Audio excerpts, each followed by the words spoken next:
Lectura del Santo Evangelio según San Mateo. Gloria a ti, Señor.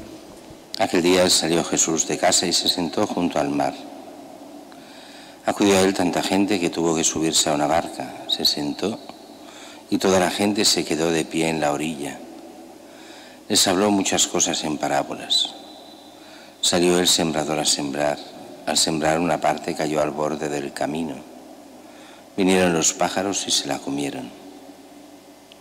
Otra parte cayó en terreno pedregoso donde apenas tenía tierra y como la tierra no era profunda, brotó enseguida. Pero en cuanto salió el sol se abrasó y por falta de raíz se secó. Otra cayó entre abrojos que crecieron y la ahogaron. Otra cayó en tierra buena y dio fruto, una 100, otra 60, otra 30. El que tenga oídos, que oiga. Palabra del Señor. Gloria a ti, Señor Jesús.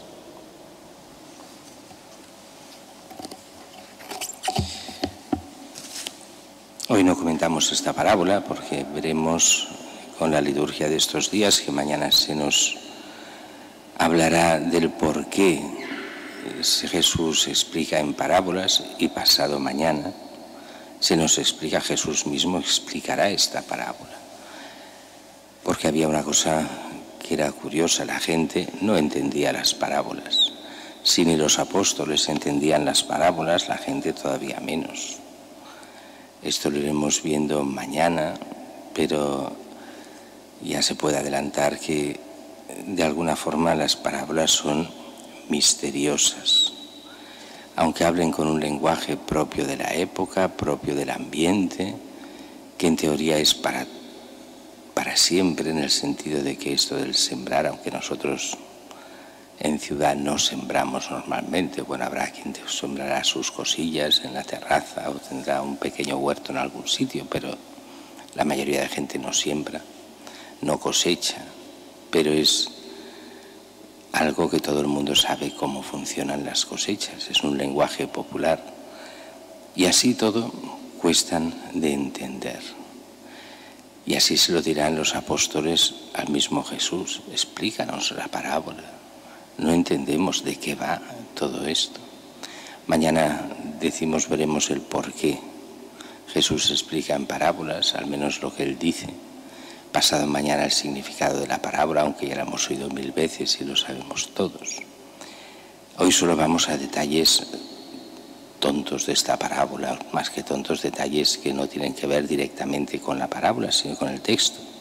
Jesús salió de su casa que se supone es la casa de Pedro, donde está en Cafarnaúm, allí alojado provisionalmente, es el centro de operaciones de Jesús en esta predicación antes de ir pueblo por pueblo.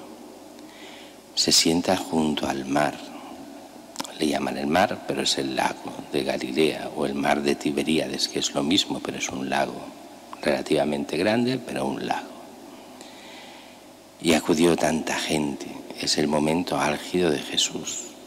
Sabéis que hay en la vida de Jesús, en la vida pública, un momento en el que empieza con nada, empieza llamando a los apóstoles, poca gente va, y a partir de ahí se va haciendo una fama, empieza a acudir cada vez más gente. Al principio solo enseña en las sinagogas, después en las plazas de los pueblos, porque ya no cabrán en las sinagogas, después ya no caben en la plaza de los pueblos, sino fuera de los pueblos, hasta que llegará un momento, y un momento crucial, nos lo explica muy bien el Evangelio de San Juan.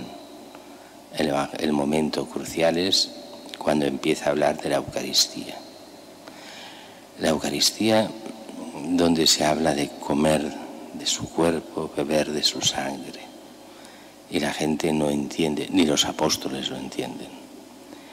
Pero algunos se escandalizan y lo abandonan, la mayoría, una parte importante de los que le siguen. Y será el mismo Jesús que les dirá a los apóstoles: ¿también vosotros queréis dejarme? Responderá Pedro: Señor, ¿a quién iríamos? Solo tú tienes palabras de vida eterna. Para nosotros nos va muy bien todo esto, porque a veces parece como si la predicación tuviera que tener un éxito inmediato y todo ir bien. Y uno ve la predicación de Jesús y al final es un desastre cuando se dicen las verdades, se dicen las cosas. Unos cuantos creen, pero la mayoría no.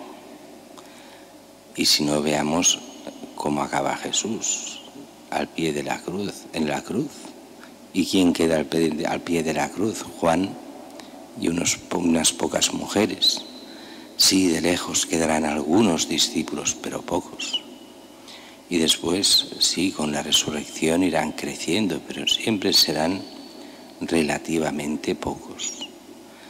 ¿Es que no es la salvación para todos? Sí.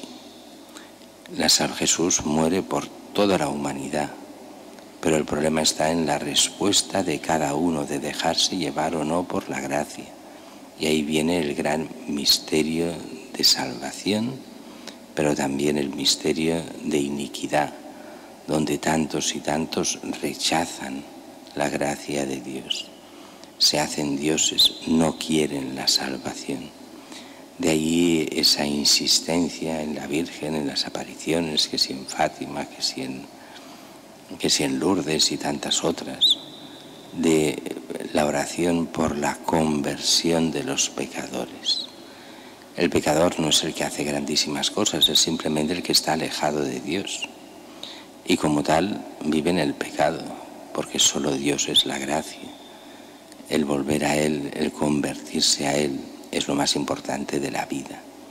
Y de ahí esa salvación donde tenemos a la Virgen, la Madre de Dios, nuestra Madre, que intercede por nosotros y que nos pide nuestra conversión, nuestra oración y nuestro apostolado para que cuantos más, mejor, lleguen a la vida eterna.